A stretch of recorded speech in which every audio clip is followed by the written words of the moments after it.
All right, so it's been about 17 years since Joe Rogan called out Carlos Mencia for stealing jokes, which obviously completely derailed Carlos's career, and he was never able to recover from it. So now that Rogan's comedy is being criticized a lot after his latest special, Carlos is loving it. And just recently during an interview with Vlad TV, he took the opportunity to call out Rogan for stealing jokes from Brendan Schaub, which is probably one of the worst possible things you can accuse a comedian of. I mean, not only stealing, but stealing from Gringo Poppy. And it's just hilarious now Carlos Mencia is calling Joe out on it. And I'm pretty sure he got this idea from Elephant Graveyard's video. If you remember, he pointed this out. It would be so much easier if I was just gay as shit. I wish I was gay. It looks way easier. We'd like play video games all day. We'd work out. At night, we'd f each other. You're hanging out with only guys. No one can get pregnant. So of course Carlos loved hearing this, and you could tell he's really excited to bring it up during his interview. You know, he can finally try to get some revenge 17 years later and accuse Joe of stealing a joke. But obviously I don't think most people actually believe Joe stole this. You know, it's just funny enough that he'd even have a joke similar to Brendan's. Like, that's embarrassing enough for him and says a lot about his comedy. You know, because he had been working on this special for 6 years and he has a joke like this in it. I mean, to make a hacky joke like this, you gotta expect other comedians have done it before, and unfortunately Schaub is one of them. So it's just bad enough that people can even make the comparison to Schaub. So maybe Joe should have actually watched Gringo Poppy, because then he might have known to take that joke out, because now he has Carlos Mencia calling him out on it. He also just got accused himself, so. Oh, he got accused of stealing jokes? Well, you don't know that? No. Pull it up. I'm about to pull it up.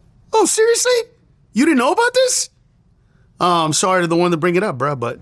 Well, the way this is laid out is failed comedian Brendan Schaub takes credit for a line that sounds familiar. Is it Brendan Schaub? Oh, Brendan Schaub, there it is. But yeah, he got accused of stealing Joe Schaub's Rogan jokes. steals Brendan Schaub's joke. There it is. Yeah. So, this is what I didn't want. This is what, like, I thought, I don't want it to become this. You know what I mean?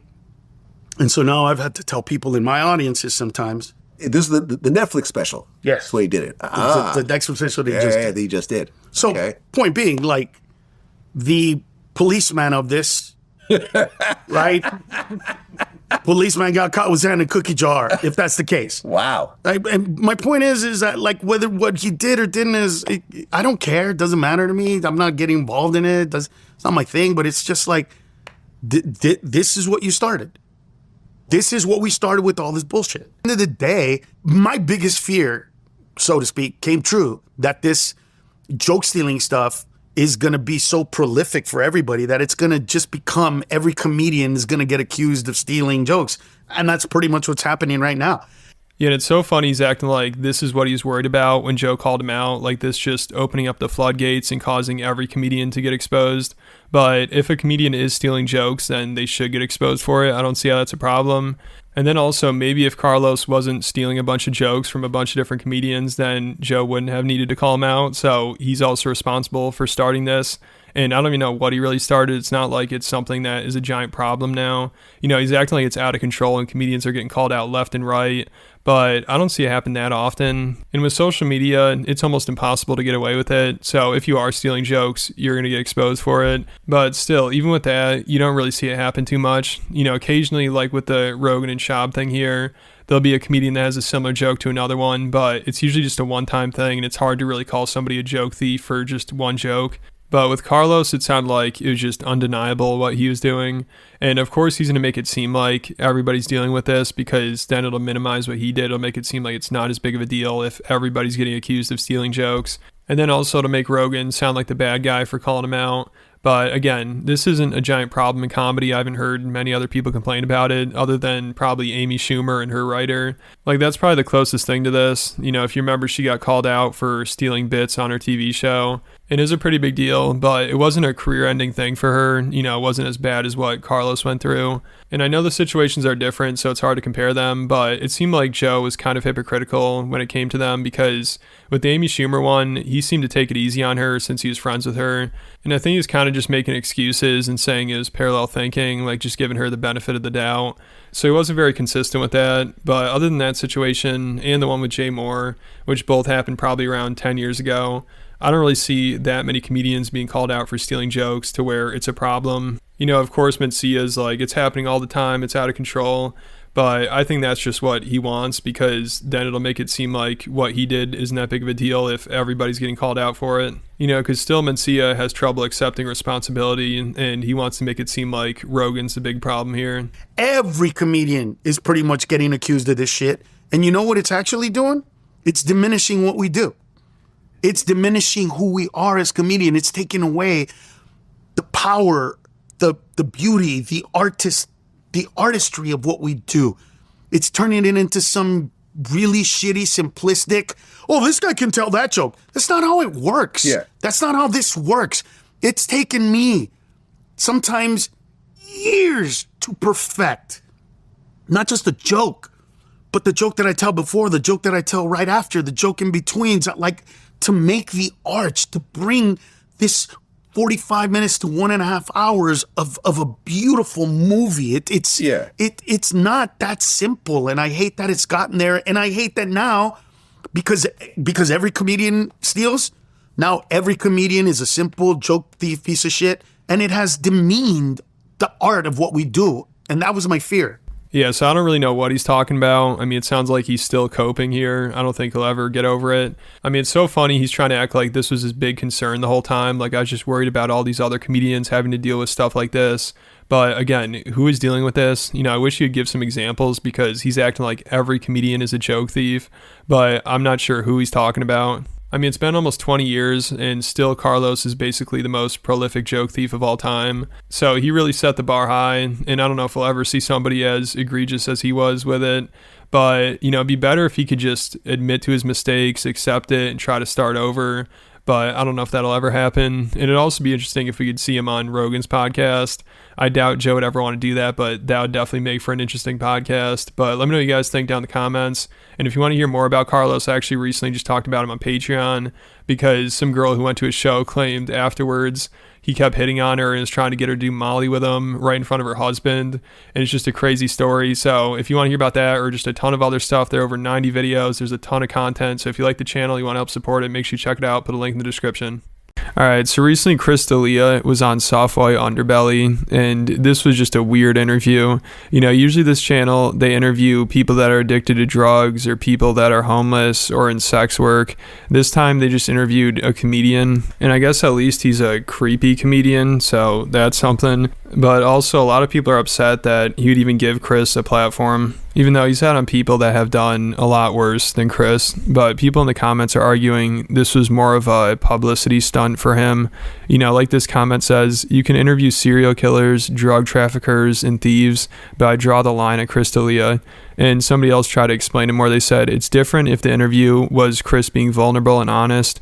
Even if he was still denying the evidence, he could have been more honest. This is obviously a publicity stunt to manipulate people into thinking he's the victim, and he's just doing this to help maintain his career and public image. They also said, did you hear the long unnatural pauses and poor me vibe? Like, if that was his normal way of being, it would be consistent. This man is loud, obnoxious, and lives on the edge in every conversation. How come he all of a sudden can't find the words? It's just not adding up. And yeah, you could tell he's definitely trying to get sympathy. You know, he probably thought this would be some deep introspective interview he was doing, but it was just so awkward. It was hard to listen to.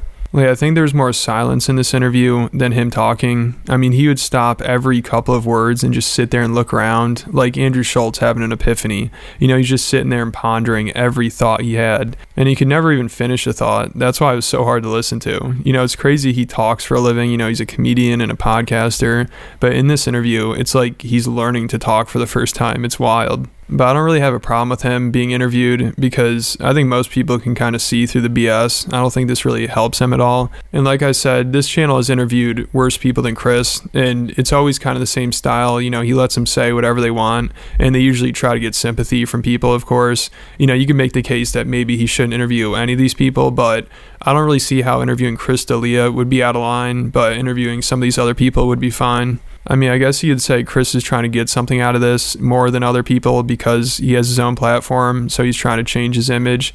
But like I said, this isn't working. You know, this isn't going to change much. Like, the whole thing was just really cringy to watch, but it was funny seeing him try to navigate the questions and give what he thought would be the right response. And that's why this didn't feel very genuine at all, because you could see him overthinking and being very careful about every single word he says. So I don't know why he would even want to do this interview in the first place. I guess maybe he thought it'd be the best way to address things, but it clearly was not. Like, this felt like an interrogation video or something, like people are pointing out in the comments, even though it's not like the guy was pressuring him to answer anything or asking tough questions. You know, like the toughest one was just, are the allegations true? Was there some truth in the allegations? I was a womanizer, and that's the truth. And no, I mean, what I was canceled for was not the truth. But it doesn't matter. That's just, perception is kind of a lot of people. I was out there having sex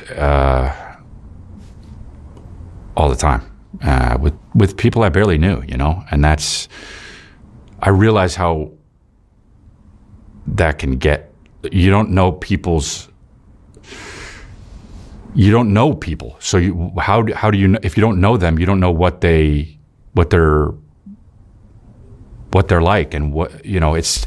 Yeah, so this interview is just a mess, and I know people in the comments were saying this sounded rehearsed and it sounds like he's acting, but it sounds like he's acting if he forgot all his lines or something, because this is just terrible. You know, you could tell what he's trying to say. He's trying to say, like, if you're hooking up with random people, you don't know their boundaries or whatever, but instead he's just all over the place. Like, he's stumbling through every sentence and he can't finish the thought. This was just so hard to watch. Like, this was not the best way to address things. You know, I think if he were to address things properly, he should actually talk about the allegations. You know, the guy should mention what they are, because there's a lot of different stuff he's accused of, and, you know, I'm sure not all of it is true. Like, on the internet, whenever somebody gets in trouble, there are going to be people that pile on and make stuff up. So it'd be better if he's more specific about things, you know, because if he says none of the allegations are true and he did nothing wrong legally, then he should be an open book. You know, he should be able to talk about any accusation.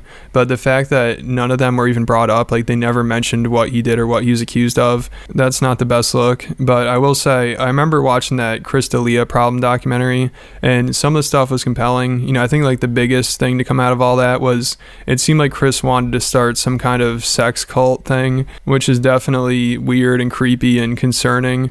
But also in that documentary, there's some really serious accusations made, you know, like some of the worst stuff, and there wasn't much evidence provided. And with stuff that serious, it's hard to just take some anonymous person's word for it. So I don't believe everything he's accused of, unless there's some information out there that I'm missing. But also, I think it's more than he makes it out to be here. And it's hard to tell if he actually learned his lesson. You know, even if the worst thing he did is just having sex with random people, you're kind of playing with fire with that. You know, you're asking for trouble unless you're very careful about it, because just having sex with random people, eventually one of them is going to get upset and try to cancel you. And also, Chris is still married. That's a big part of it too. And you'd think after all this, you know, he's been through it enough. You'd just think, all right, I'm done with it. It is not worth the headache. You know, I'm happy with just my wife. But after this interview, honestly, I don't know. It's really hard to tell if he's learned his lesson. So also in this interview, in the beginning, he asked Chris about his childhood, which he usually does with the people he's interviewing. And, you know, most of the time, obviously their childhood is very traumatic, and that's what leads to their problems later on in life. And with Chris, you know, you could tell he's searching for something, and he brought up how he's kind of bullied in high school. So then when he's talking about getting canceled, he kind of uses that to explain his creepy behavior. I was definitely like, and I had a chip on my shoulder too. I was like, well, nobody likes me. They just think they like me now. They wouldn't have liked me when I was being fucking bullied in high school. They just like me now because I'm on tour. I'm famous. you know? And I remember having a chip on my shoulder about that and thinking, it was just a weird, wrong, fucking stupid way to live. Like, I was all consumed in all of it, you know? I would make people laugh, and I would try to get laid. Celebrity's an intoxicating drug, isn't it? What's that? Celebrity is an intoxicating drug. Yeah, man. Especially for a young man. I wish.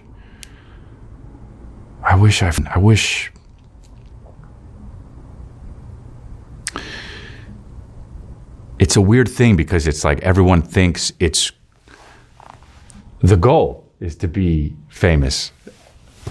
And it's not bad. It's just there are good and bad things to everything. And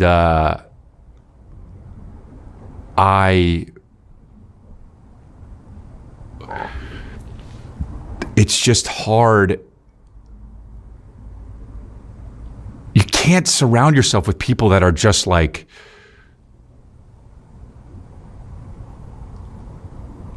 you're great. Because then you'll become an insane person. So at least there's some self-reflection here, but the way he's talking about it is just so weird because it sounds like it's the first time he's really thought about this stuff.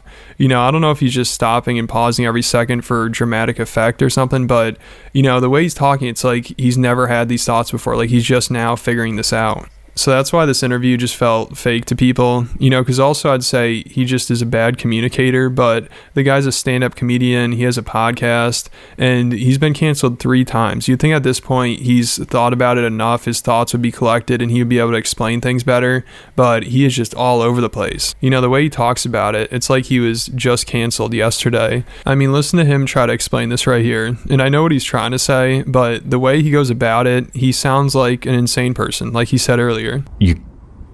It's very hard to figure out how to put your house on fire out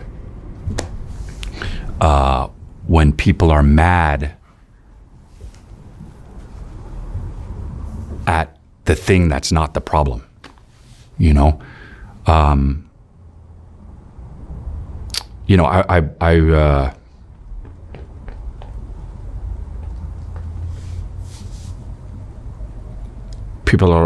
People would be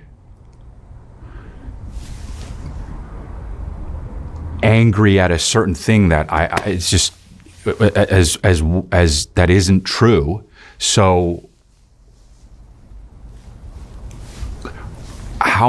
this is why I got so deep in the woods of it. I'm like, I don't even know how to fix the right thing because people don't know. People don't know what is actually happening. I don't think he knows what's actually happening. I mean, this is crazy what's going on here. And also, a lot of people in the comments are saying that this channel should interview one of Chris's victims now. You know, they should have the same opportunity and get the same platform as him. So maybe that'll happen. We'll see. But that's about it for this video. Thanks for watching. And if you want any more content, make sure you go check out my Patreon account. There's a ton of stuff up there. If you want to hear about the degeneracy of Ari Shaffir, or if you want to hear about the worst podcast of all time, or Tim Dillon versus Airbnb, along with 60 other videos, make sure you go check it out. I'll put a link in the description, and then hit the like button, hit the subscribe button, and I'll catch you at the next video. Alright, so Shane Gillis just hosted SNL, and as expected, people have had mixed reactions to it, specifically with his opening monologue. You know, of course, some people thought it was offensive because he made gay and Down syndrome jokes, and they thought he bombed. But then also, of course, a lot of people thought he killed it, and some people thought he killed it because it was offensive, you know, because of the gay and Down syndrome jokes. Like this tweet says, Shane Gillis, who was fired from SNL in 2019 for making racist and homophobic jokes, then went on to say gay, retard, and cracker in his opening monologue. Comedy is back. Yeah, so as expected, it was a divisive appearance, but there's no way it wasn't going to be, you know? Like, just him getting fired from the show and then going on to host it, like, that obviously was going to cause a lot of commotion. But also, a lot of people are just going to be waiting for him to say something politically incorrect that they can either defend or be outraged by. But in reality, his monologue was not really offensive. Maybe by today's SNL standards, you'd say it was. I get that. But there really wasn't enough for people to be outraged by. Even these headlines were kind of weak. Like, the best they could do is he bombs on SNL with Down syndrome and gay jokes. And Shane Gillis's turn on SNL shows that all too often bigotry sells. So I think these people are probably disappointed. The biggest thing they have to complain about is he made some gay jokes. They're probably thinking like, damn, couldn't he have at least been racist or something, or doubled down on the jokes that he made that got him fired? So really it seems like the biggest controversy from this was if he bombed or not. But of course, the people that don't like him are going to say it was terrible, it wasn't funny, it was cringy. And then the people that like him are obviously going to find it funny and think it's hilarious and think he killed it. And in my opinion, I thought some of it was funny, but I wouldn't say he killed it. Like, he seemed pretty nervous, which is understandable, and you could tell he's just trying his best to get through it without screwing up. And then he mentioned how the audience wasn't laughing a few times, so it sounded like he thought he was bombing. It's weird though, because if he didn't mention how people weren't laughing, nobody would have noticed, because it sounded like everybody was laughing and it was going well. But then he'd be like, damn, I guess you guys didn't find that one funny, and it doesn't look like you guys are enjoying this too much. So I'll get into that in a second, along with what Shane had to say about his appearance. He did Legion of Skanks afterwards and talked about it. But before that, I want to talk about today's sponsor, Factor. With Factor, you can get high quality, fresh, never frozen meals sent right to your doorstep each week, which can help you save a lot of time and effort. I'm not really into cooking at all, so going to the grocery store, figuring out what to make, and then cooking it and cleaning up afterwards, it just isn't really worth it for me. So getting Factor each week is perfect, and their meals are ready to go in 2 minutes. And they have a variety of different options. They have over 27 different meals and 33 add-ons. You can either choose your favorite meals or let Factor craft your order based on your taste preferences. And their meal plans range from 4 to 18 meals per week. And you can easily add or reduce the number depending on how much you need. And you can easily skip a week if you have to. So if you're looking to get started today, head over to factor75.com or click the link below and use code 2lazy50 to get 50% off your first order. Again, that's factor75.com or click the link below, use code 2lazy50 and get 50% off your first order. All right, so back to Shane's SNL appearance. Like I said during his monologue, he kept acknowledging how the crowd wasn't laughing. There's my dad, the volunteer assistant girls high school basketball coach. I thought it was funny. All right. You don't think that's funny to bring my dad here to make fun of him for being a girls high school basketball coach? All right. I thought it was great. Never mind. Thought that was going to be a big hit here. Now, my mom's up there with him. My mom, I'm not going to make funny, but I do have family members with Down syndrome. It almost got me. I dodged it, but it nicked me. It's funny. It's fun. Look, I don't have any material that can be on TV, all right? I'm trying my best. Also, this place is extremely well lit. I can see everyone not enjoying it. This is, just the most nervous I've ever been. Don't clap now. Shut up. Yeah, so like I said, I thought the whole monologue was pretty funny, and if he had never mentioned that people weren't laughing, I definitely wouldn't have noticed, and I don't think most people would have. And even when he mentioned it here, when I was watching it live, I didn't think that much of it. I thought it was kind of weird, and I was wondering if the audience was actually not laughing, because I thought he was just kind of joking at first. But then I saw this Reddit post of somebody who was there and who was answering questions, and of course a lot of people asked him about this. Like, somebody said, when Shane was saying you guys didn't like that one about a few bits, did it seem like few people were laughing? Because on the broadcast it sounded like the audience was laughing at most of the stuff. And the person who was there said it felt very subdued in the studio, and Shane had some guests that were laughing, but the people on the floor were quiet and the people in the bleachers weren't much better. And they said the lights were on so you could see everybody. But they said watching it back, the laughter did seem genuine, but mixed really well and enhanced and everything. And then another person asked them, did it feel like Shane bombed the monologue as badly as the press makes it seem? And the person there said they've never been to another taping of SNL, so they don't have much to compare it to, but they have been in the audience for sitcoms and shows like Conan. and they said their impression of the audience last night was they were not particularly responsive at all. They said the cold open was pretty much dead silent. The monologue was scattershot. He was legitimately responding to the live audience when he said he thought it wasn't going well. So it sounds like the people there really weren't laughing that much, but it's hard to tell if maybe that's normally how it is, or maybe the audience just didn't like him from the beginning, which is definitely a possibility and probably the most accurate. You know, they just know him as the guy who got fired from SNL, and they read the headlines about him, and they think he's racist and homophobic and all that stuff. So they're like, screw this guy, I'm not going to laugh at his jokes. You know, it could have just been a bad crowd that did not like him. But it's funny because if Shane didn't acknowledge it, I don't think anybody would have noticed, you know, because it sounded like everybody was laughing and having a good time. Except some of the members of the band in the background. A lot of people pointed out how they didn't look too amused. But then some other people pointed out how they usually are like that, like they usually don't laugh much. And some people even said the band laughed more than usual. So it's hard to tell if this was just like a normal SNL appearance, like the crowd had a normal reaction, or were the people just really not that into it for whatever reason. I don't know. Because also afterwards, Shane talked about this a little bit on Legion of Skanks, and he didn't mention the crowd at all, at least not in this clip. And I don't think the full podcast is out yet, but Shane did mention the band, and he's like, oh no, they're cool. Like, that's how they usually are. And he also just sounded like he thought it went really well, and he was surprised that people are saying he bombed. Dude, it's really funny. Depending on the publication, it's either Shane Gillis makes triumphant return to SNL or Shane Gillis bombs and offends everyone. I didn't even see offend. It was just like, that's why when I watched it, I was like, what the fuck are they possibly talking about? 'Cause I was like, shit, was it a rough monologue? And then it was not a rough monologue. No. And it's just it's just weird. It was fun. Yeah, it looked fun. It looked like a lot of fun. It was funny though because I had my phone off like all week because I was dying.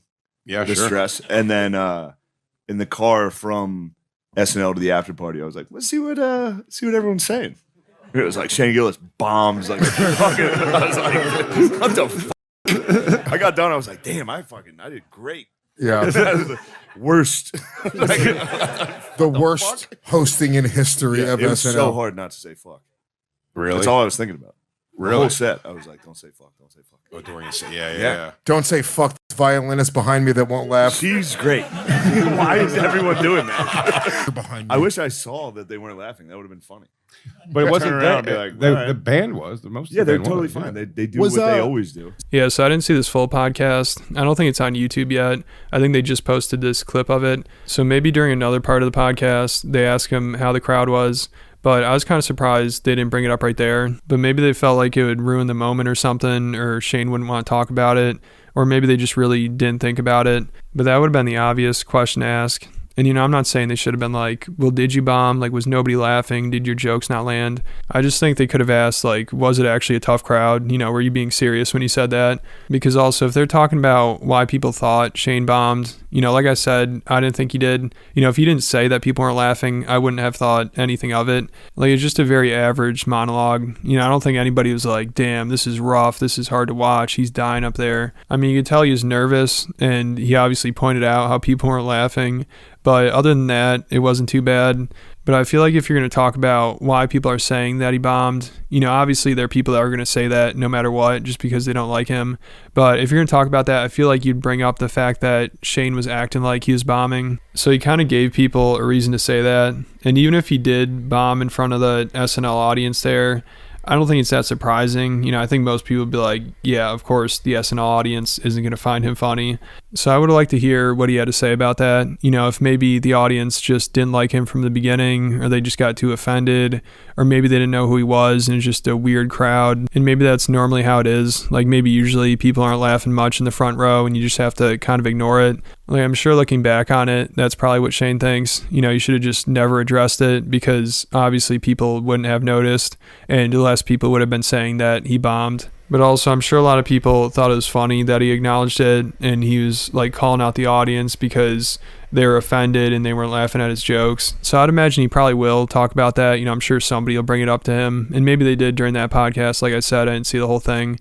But at least also during this clip, we got Louis J. Gomez taking some shots at Andrew Schultz and Bert Kreischer. Like everybody being like, yo, me and Shane are boys. I was blacked out in every picture. Every single picture posted was like me laying in a parking lot. I didn't even know I met that guy. It did feel different with you, and I did not do that because that's gay as fuck. But for the people that did do that with you, like to be honest with you, like I thought it was nice. it was because it was different because I genuinely felt like everyone was truly happy for you. Oh yeah, and we're drinking. It wasn't like a lot of people like, dude, like nobody's happy for Bert or Andrew Schultz. Hey, I love them. I think they're great, but great. They're rich and successful. Cool.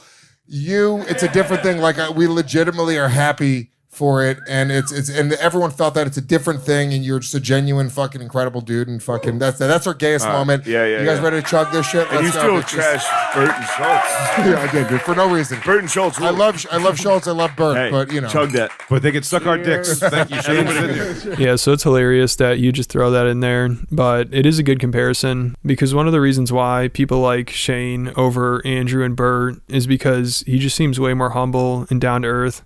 You know, like when he makes his SNL appearance and people are like, damn, dude, that was amazing. Like everybody keeps kissing his ass and praising him and being like, man, it's such a big accomplishment. You can tell he's kind of uncomfortable by it and he just wants to talk about something else. Like he doesn't seem to care to sit and bask in his accomplishments and act like what he's doing is groundbreaking. But then there's some other people like Schultz especially, where every step of his career is like this giant moment and he's always acting like he's changing the game and everything he does has never been done before and he's paving a new way. And in the beginning, you know, people think it's cool and they're proud of him and everything. But then once you're at the top, like when you're selling out arenas and shit like that, people aren't going to be as excited for you when you talk about how much money you made on your last special and how you changed the game with it, especially because some of his fans feel like the way he released his special, he kind of took advantage of them. And if you want to hear more about that, I have a whole Patreon video about it. And I also recently just talked about Kid Rock's appearance on JRE and how cringy that was. And I also talked about how Joe Rogan and Sean Strickland are kind of beefing. Sean called him out. And there are a ton of other videos on there. So if you're interested, make sure you go check it out. I'll put a link in the description. And then hit the like button, hit the subscribe button, and I'll catch you at the next video.